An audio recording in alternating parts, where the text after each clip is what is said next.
grands ont jeûné avant nous. Je présente le jeûne des grandes personnalités. David a jeûné.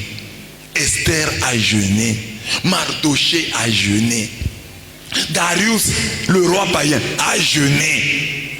Toi, tu es qui pour ne pas jeûner? Les rois ont jeûné. Des reines ont jeûné. Toi, tu ne jeûnerais pas. Pourquoi? Tu vois les grands, tu les envies. Tu sais comment ils sont arrivés là-bas? C'est par des sacrifices. Ils ont de quelque manière jeûné. Des grands ont jeûné avant nous. Avant nous, des hommes illustres, confrontés aux problèmes de la vie, ont trouvé leur planche de salut dans le jeûne. Nous sommes des petits et nous avons des problèmes, mais nous refusons de jeûner.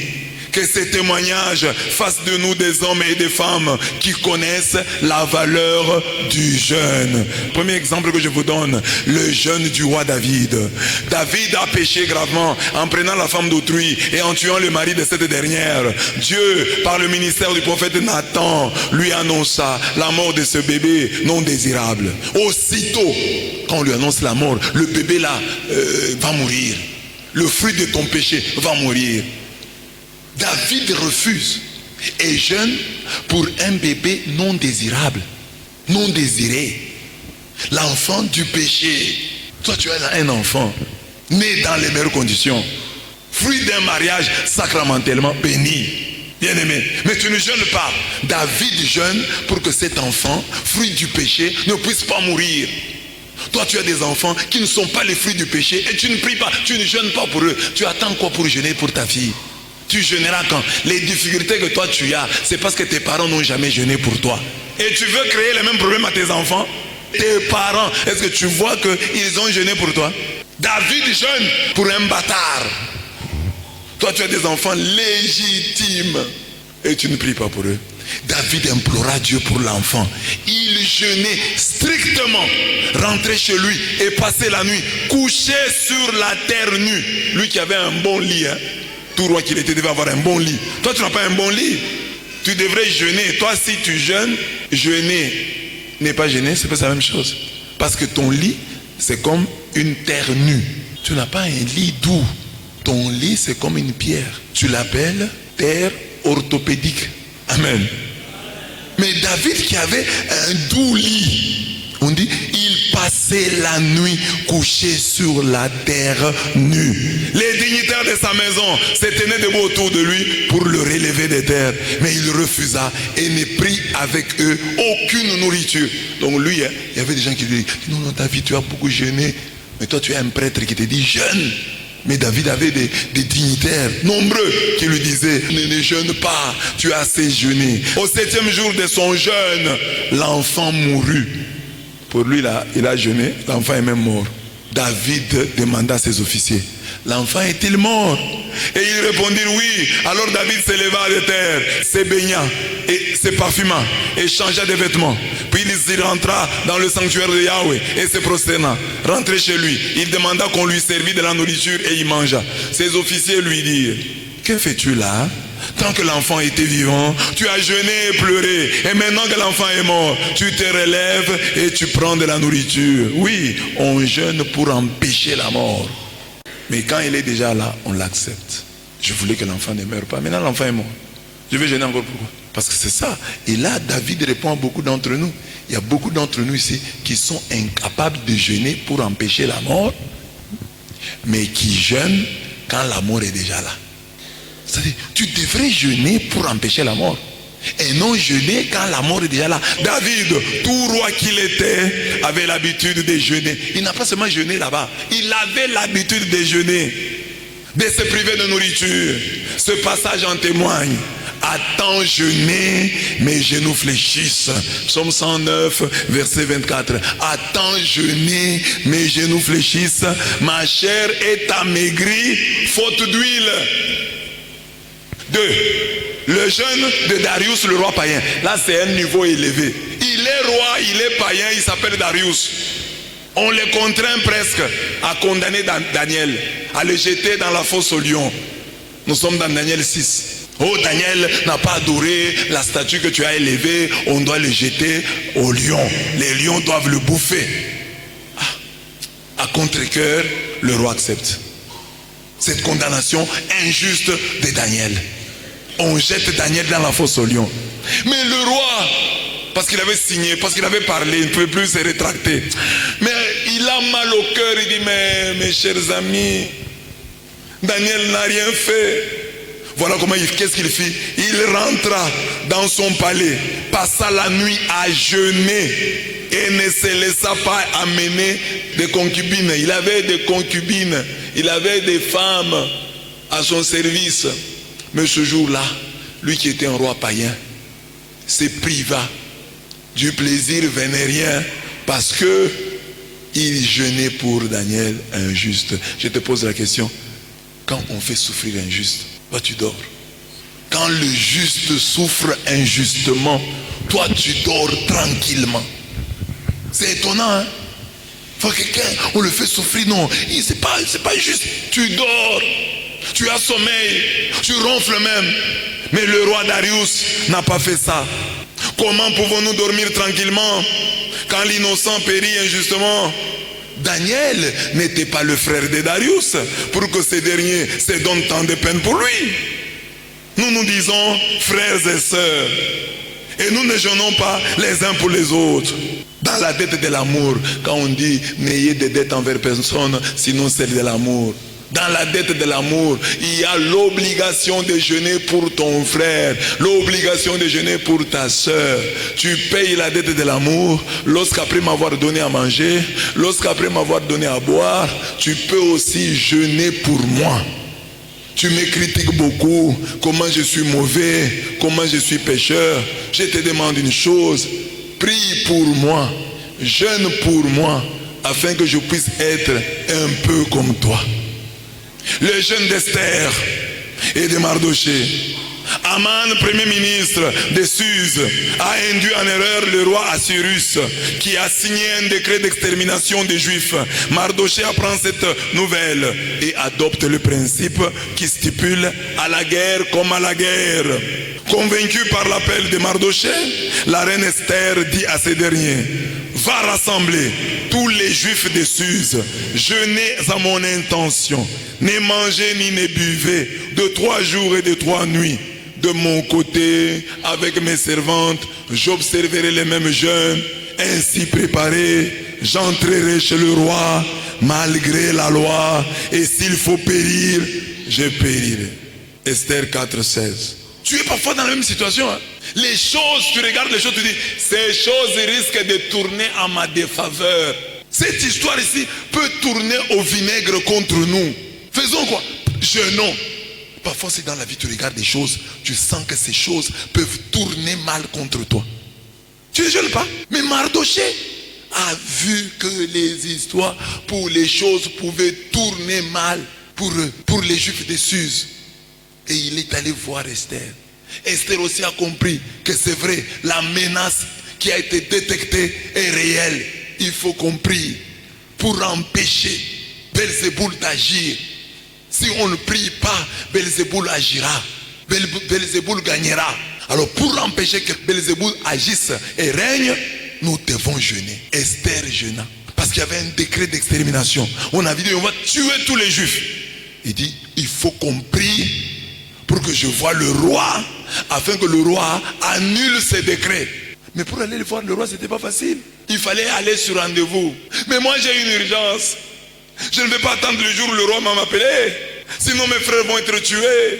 J'ai une urgence. Il faut qu'aujourd'hui j'entre chez le roi. Mais je ne peux pas y aller comme ça.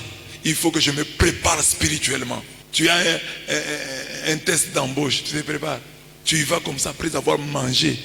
Tu t'es gavé de tout et de rien. Mais Esther, prie, jeûne.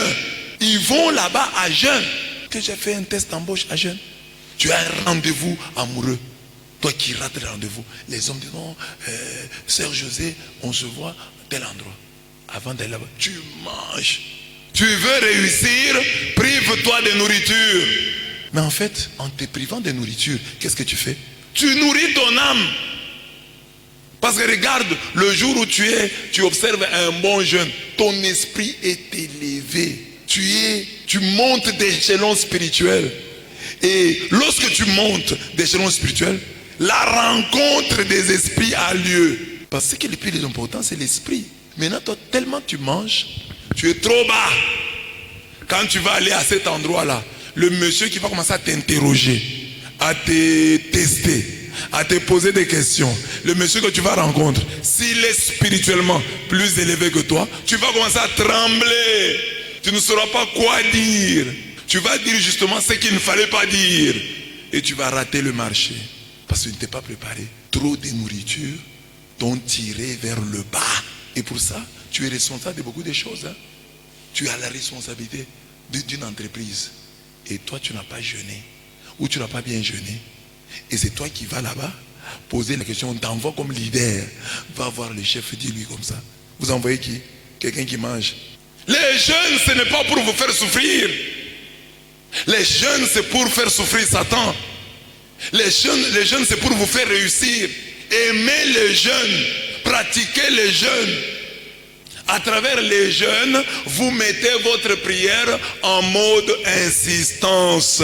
Vous vous dites à Dieu, Seigneur, j'insiste, bénis-moi.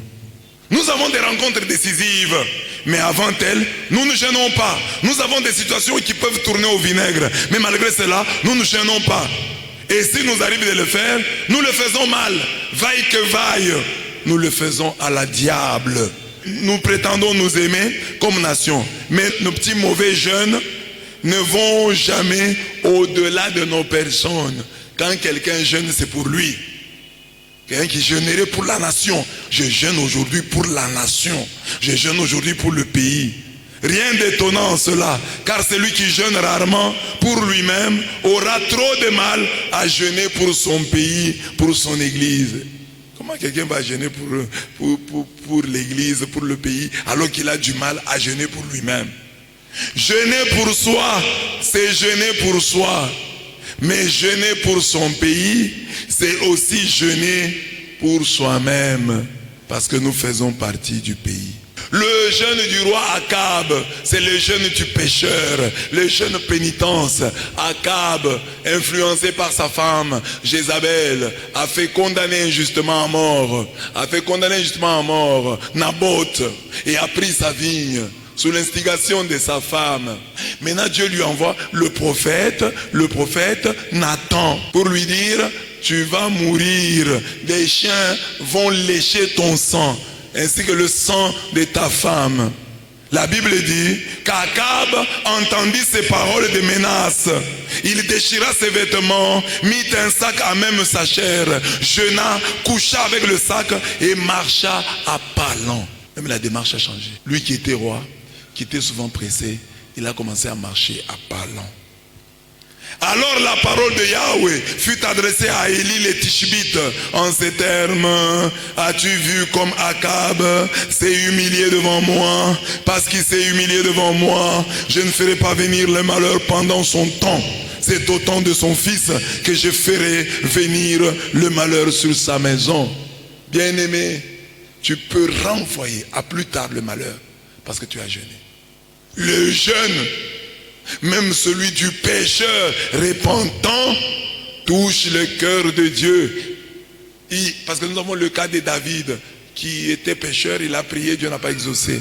Mais il fallait que Dieu nous donne le cas d'un autre pécheur comme toi qui a prié et qui a été exaucé.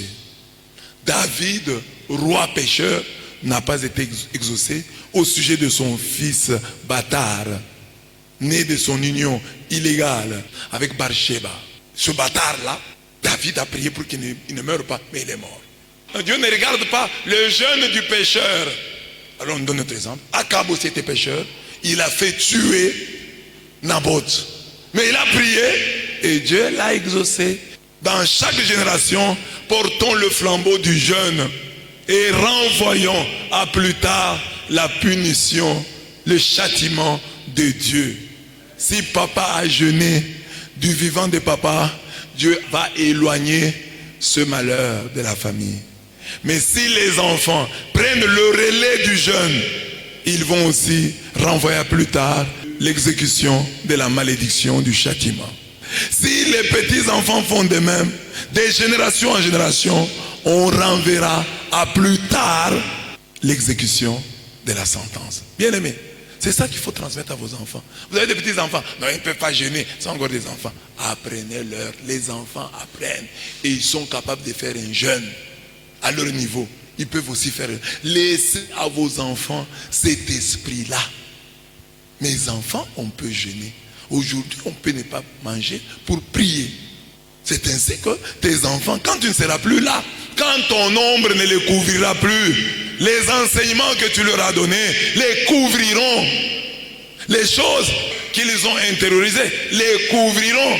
Parce que tu ne seras pas toujours là, tu n'es pas éternel. La même chose arrivera aux habitants de Ninive. Un jeûne extérieur, communautaire, élémentaire et presque forcé leur valut le salut. Jonas 3, 5 à 10. Notre vie, notre travail, notre mariage, nos études, nos projets sont souvent menacés par Dieu ou par Satan. Que faisons-nous pour obtenir le pardon divin et pour gêner Satan? Il faut jeûner. Le jeûne de Jésus, le roi des rois. Alors Jésus fut amené au désert par l'Esprit pour être tenté par le diable. Il jeûna 40 jours et 40 nuits, après quoi il eut faim. Et s'approchant, le tentateur lui dit, si tu es fils de Dieu, dis que ces pierres deviennent des pains. Matthieu 4, 1 à 3. Nous connaissons la suite et la fin de l'histoire. Ayant épuisé toute tentation, le diable s'éloigna de lui jusqu'au moment favorable. Luc 4, 13. Ce jeûne de Jésus est présenté à la fois comme un test, une correction et un vaccin.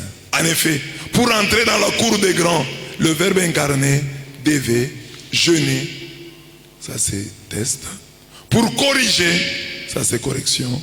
Pendant 40 jours, les 40 ans d'Israël au désert. Jésus est le nouveau Moïse, en réalité le nouvel Israël. Alors Israël au désert pendant 40 ans, Israël s'est montré infidèle. Et Dieu donne à Jésus, lui en qui Dieu vient récapituler toutes choses. Tout ce qui a été mal fait, tout ce qui a été fait à moitié, Jésus vient récapituler. Le Père a voulu que toutes choses soient récapitulées en Jésus-Christ. Qu'on donne à ces choses-là des nouvelles têtes récapoutes. Alors voilà pourquoi Jésus va au désert. Là où Israël a échoué, Jésus doit réussir. Israël n'a pas été obéissant. Au désert, Israël a bu. Au désert, Israël a mangé. Israël au désert s'est révolté contre Dieu. Jésus va au désert pour réécrire l'histoire d'Israël. Alors toi aussi, il y a des erreurs qui ont été commises dans ta famille. Que ton jeûne soit un jeûne correcteur, un jeûne réparateur. Mes parents n'ont jamais jeûné, moi je viens jeûner, et pour eux et pour ma progéniture. Jeûne, jeûne, jeûne, jeûne et jeûne encore. Le jeûne donc de Jésus est à la fois un test, Jésus est testé par Dieu, une correction, Jésus vient corriger Israël, et un vaccin, Jésus est immunisé contre les attaques de Satan. Amen. Là, je vous ai donné 5 grandes personnalités, dont 4 rois et une reine, qui ont jeûné. Mon objectif, c'était quoi? T'inviter à comprendre que si les grands ont jeûné, qui es-tu pour ne pas jeûner? Jeûne, jeûne, jeûne, jeûne vraiment, jeûne en vérité, jeûne sérieusement. Amen.